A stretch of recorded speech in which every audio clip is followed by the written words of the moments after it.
Ever since the Horus heresy, the Imperium of Man has been assailed by the myriad warbands of the Chaos Space Marines. Many Chaos Lords have risen to glory and infamy for their actions in prosecuting the Long War. However, some names have been legends amongst the followers of the Ruinous Powers for over 10,000 years. Mighty warriors during the Great Crusade made the ultimate champions of chaos. Today, we look at one such individual, an arrogant swordsman blessed with near immortality who carries the faces of his vanquishers on his armour.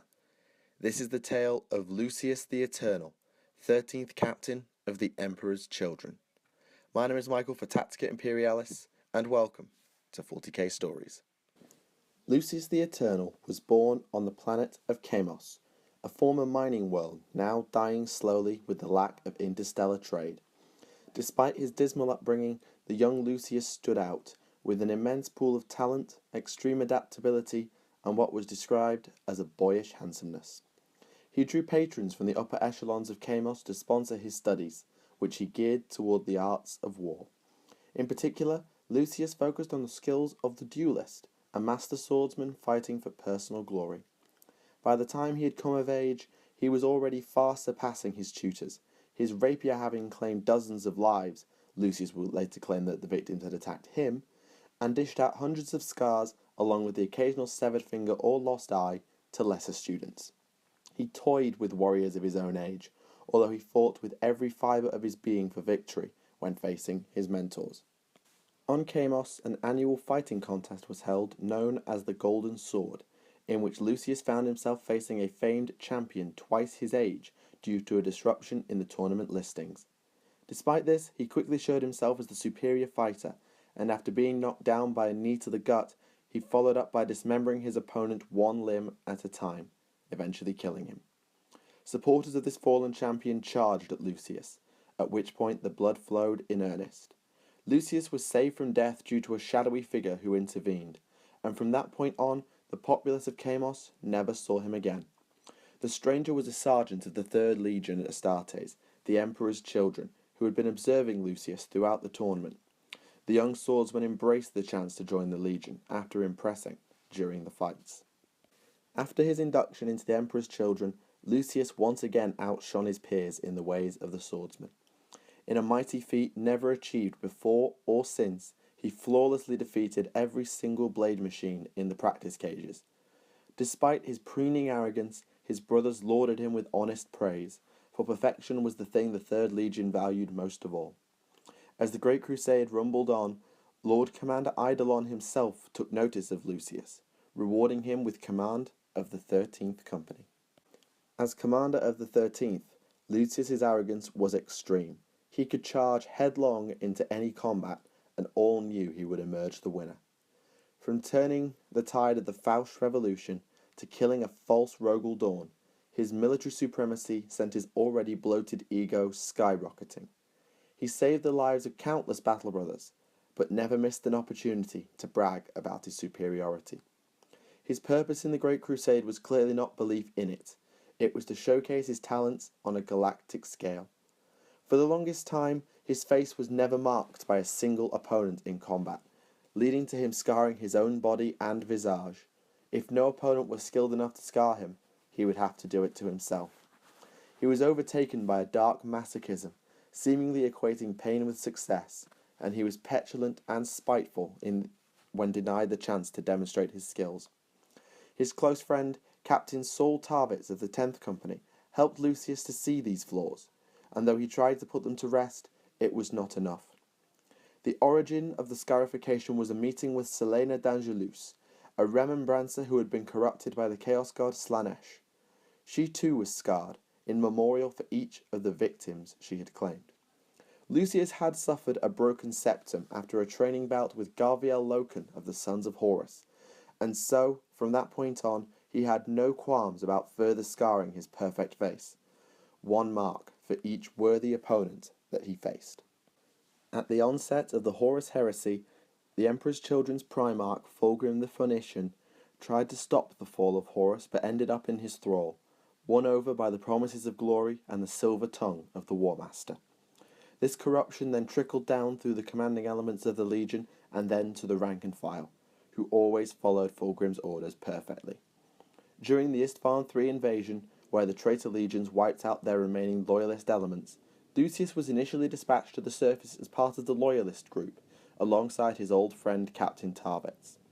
This was due to the friendship with Tarvitz. The leaders of the Legion were doubtful he would join them in the betrayal due to his close bond with the 10th Captain. However, near the close of the 3-month war between loyalists and traitors, Lucius gave in to his pride and jealousy. He somehow contacted Lord Commander Eidolon, and in return for rejoining the Legion, promised to sell out Tarvitz, delivering him to the traitors and breaking the loyalist defence. After killing 30 Marines to open a gap for the traitors, he slew the 2nd Company Captain Solomon Demeter, who realised the betrayal too late. He then duelled with his old friend Tarvitz, but was forced to flee as the 10th Captain came out the victor, Lucius returning to the fold of the now treacherous Emperor's children. He then joined Eidolon in leading a contingent on Istvan V in the infamous drop site massacre, laughing as he effortlessly carved a path through the heart of the loyalist forces. His fall from the light of the Emperor was complete, but his corruption by chaos had only just begun. Unknown to Lucius and the other Emperor's children, their Primarch was remorseful for the actions committed in these opening exchanges of the Horus Heresy. He repented his corruption during the Dropsite Massacre, which had allowed a Slaaneshi greater demon, more commonly known as a Keeper of Secrets, to possess him. This demonically possessed Fulgrim saw the touch of the warp on Lucius, and so gifted him with the Blade of the Lair, Fulgrim's original sword that had originally contained the demon that now possessed the Phoenician. The Primarch himself now wielded the Kinnebrak Anathame, the blade that had once mortally wounded Horus on Davin at the start of his fall to chaos, to aid in the upcoming Mechanicum civil war, but Fulgrim disobeyed the War Master and instead assaulted a mining world called Prismatica 5. Lord Commander Eidolon questioned this, and in response the increasingly paranoid Primarch beheaded him with the Anathame, letting his blood drip into the open wine casks that were then shared by the senior members of the Legion. Lucius, rather than feeling any sorrow at Eidolon's death, the Lord Commander was apparently despised, noted that the Phoenician was becoming more and more unstable. After a series of dreams concerning a painting of Fulgrim in La Fenice, a theatre on the Emperor's Children's flagship, and already worried by his lord's behaviour, Lucius began to closely monitor the activities of his Primarch. This worry only increased as he noted a lack of camaraderie toward the other legionaries, but the strangest thing was a noticeable drop in Fulgrim's skills with a blade. All of a sudden, Lucius was the superior fighter. The final confirmation came in the assault on Prismatica 5 itself, where Fulgrim was able to both manifest and employ powerful psychic powers. Defying a standing order, Lucius investigated La Fenice. Above the stage was a mighty portrait in a golden frame, portraying the Phoenician in front of the Heliopolis, the heart of the vessel, with flaming phoenix wings behind him. The Primarch had been perfectly replicated, and it was clear to all that no finer artwork had existed before or would exist again. And yet, Lucius could see horror in Fulgrim's eyes, seemingly tracking his movements. He concluded that his lord was trapped in the painting, and so convened the warrior lodge of the Emperor's children, the Brotherhood of the Phoenix. Employing his oratory skills, remember this man had an immense talent pool, Lucius convinced his fellow senior officers that something was amiss with the Primarch, despite many of them being self-obsessed or simply despising Lucius for his preening arrogance. A plan was conceived to capture Fulgrim, and soon after he was subdued in an ambush assault, although many of the Brotherhood of the Phoenix were slain in return. The Primarch was taken to Chief Apothecary Fabius Bile, where Lucius, Bile and others attempted to exorcise the demon from their lord. Surprisingly, Fulgrim submitted willingly to their tortures, and Lucius came to realize that they had all been misled. Fulgrim had played them all. Lucius kneeled quickly as the Primarch broke his restraints, and his co-conspirators immediately followed suit. Fulgrim did not punish them, however, for he was happy that they had learned from the experience.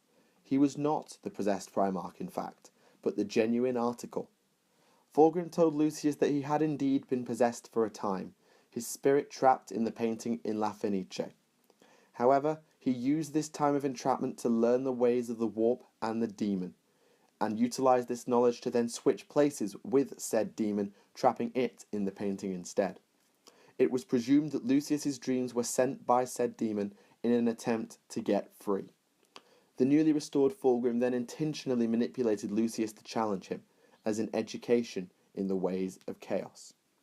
He went on to explain that he intended to go further than any man before in sensual experience, both in the pursuit of power and for the journey to it, which he wished his sons to accompany him on. That was why he had assaulted Prismatica 5. The crystal mined there by the Mechanicum would be used to erect a glorious city of mirrors. The next stop was a rendezvous with another legion, Perturabo and the Iron Warriors. The Emperor's children and Iron Warriors launched a joint expedition into the heart of the Eye of Terror. Their destination was Idris, an Eldar crone world swallowed up by the Eye following the birth of Slaanesh, somehow fixed in the warp and safe from the supermassive black hole at the very centre of this bleeding tear in reality. Their goal was to find and recover the Angel Exterminatus, an alien weapon said to be so powerful that the stars themselves had turned on it to keep it imprisoned. The location of the device was the sepulchre of Isha's Doom, which lay in the heart of the citadel of Amon-Nishak Kalis. However, just as the weapon was in the grasp of the Phoenician and the Lord of Iron, Fulgrim betrayed his brother. His true goal in this mission was to achieve a dark apotheosis, becoming a demon prince of Slaanesh by draining Perturabo of his life force. The Primarch survived, but Fulgrim was rewarded. As a result, the Third Legion found themselves fighting both the Wraith constructs of the Eldar defending the temple and their former allies in the Iron Warriors. Lucius fought against both of these foes, as well as a group of loyalists who had somehow tracked Fulgrim to the Crone world as part of their guerrilla war on the traitors. These were survivors of Istvan V who had been separated from their original legions, Iron Hands, Raven Guard, and more. Lucius fought against Nicona Sharokin of the Raven Guard, whom he had fought on Hydra Caudatus to foil an assassination attempt on Fulgrim himself. They did a pretty bad job. Fulgrim got shot in the eye. He just survived. Sharokin fought with pitch-black blades, and in his arrogance, Lucius believed that the Raven Guard stood no chance. He was to be proven wrong, however, as the son of Korak stabbed him first in the side, then the back. Lucius first welcomed the pain, corrupted by Slaanesh as he was, but the second blow was far less welcome. Sharokin seemed one with the shadows, a wraith of sorts, and Lucius's strikes found only thin air. A third blow from the black blades ripped his cheek open to expose the bone, just as Sharokin had done in their previous engagement. Again and again, the Raven Guard stabbed the Emperor's children until his sword fell to the ground. Lucius fell to his knees, the black blades through his gorget on either side of his neck. Sharokin told Lucius that it gave him no pleasure to slay the traitor, and he stabbed through Lucius's collarbone before he could make any final remark. By all right and reason, Lucius was dead, and yet Chief Apothecary Bile was able to both recover his body and restore him to life. After his seeming resurrection, the method used by Bile to save him is currently unknown, Lucius continued to distinguish himself as the Third Legion sank ever further into depravity and the thrall of chaos. The Emperor's children brought extravagant violence to every world they encountered, each attack more vile and extreme than its predecessor.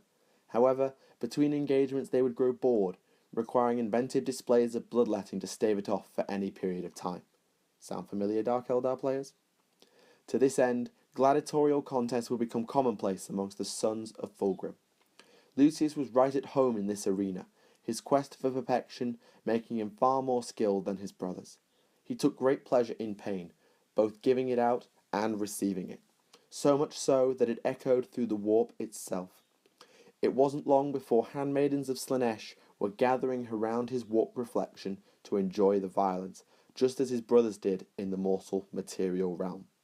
He was ever the showman, basking in the adoration of his loving crowd.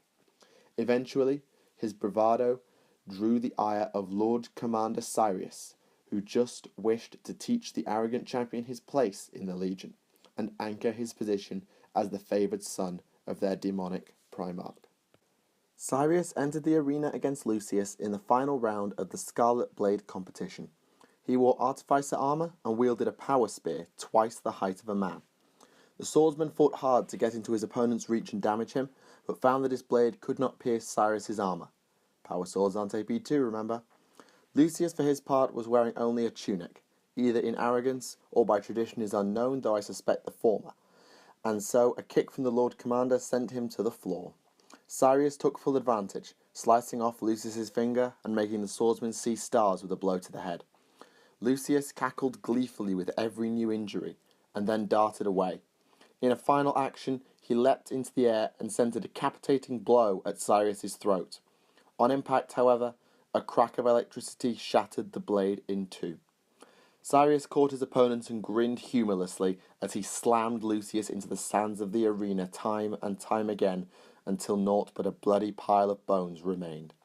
What happened next, however, was nothing short of miraculous. Over a few weeks, Cyrus began to transform. His hair fell out, his eye colour changed, and his armour mutated to show a flock of laughing demons. Dark lines appeared under his skin, eventually forming a maze of scar tissue. No one in the Emperor's Children Legion came to his aid, for they saw the hand of Slaanesh at work. Some even said that the screams of the Lord Commander began to change too, becoming more like cackling laughter than anguish. By the time of the next gladiatorial event, it was Lucius who walked into the arena, his armour now adorned with the tortured visage of his would-be slayer. The demonic Fulgrim smiled knowingly, seeing that his lord was loath to let such a protege die for long. His death was described as such transcendent pleasure that the Dark Prince intervened to reincarnate Lucius in the body of his vanquisher, leaving Cyrus's soul trapped as a screaming face upon Lucius's armour. From there, Lucius rose to be a Lord Commander himself within the Legion, perhaps replacing Cyrus, although the time gap between the two events is unknown. Ever since his rebirth, Lucius has been almost impossible to truly kill. Ending his life is difficult enough in itself, for Lucius has only grown more skilled and more arrogant over the course of the long war. However, if he is somehow vanquished, it must be by someone with only mercy in their soul, or an individual such as Sharokin. If Lucius's killer takes even a moment of satisfaction from his death, consciously or no, they will suffer the same fate as Cyrus, undergoing a gruesome and horrific transformation until Lucius emerges from their body.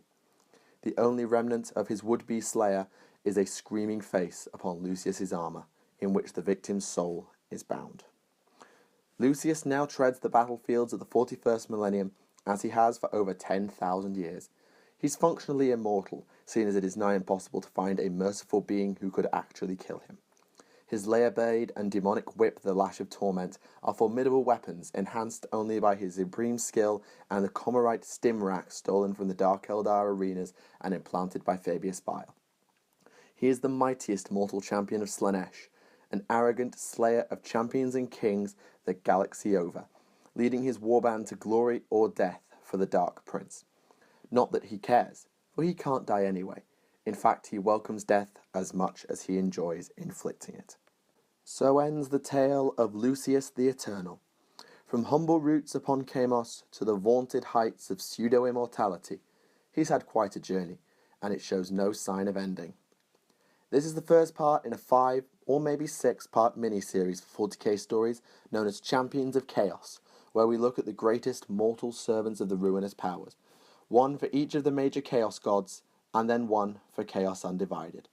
Take a guess in the comments as to who you think will be next. For now though, the tide of chaos wanes, and so the video must end. Thank you very much for watching. My name is Michael for Tactica Imperialis, and I will see you all again. Goodbye.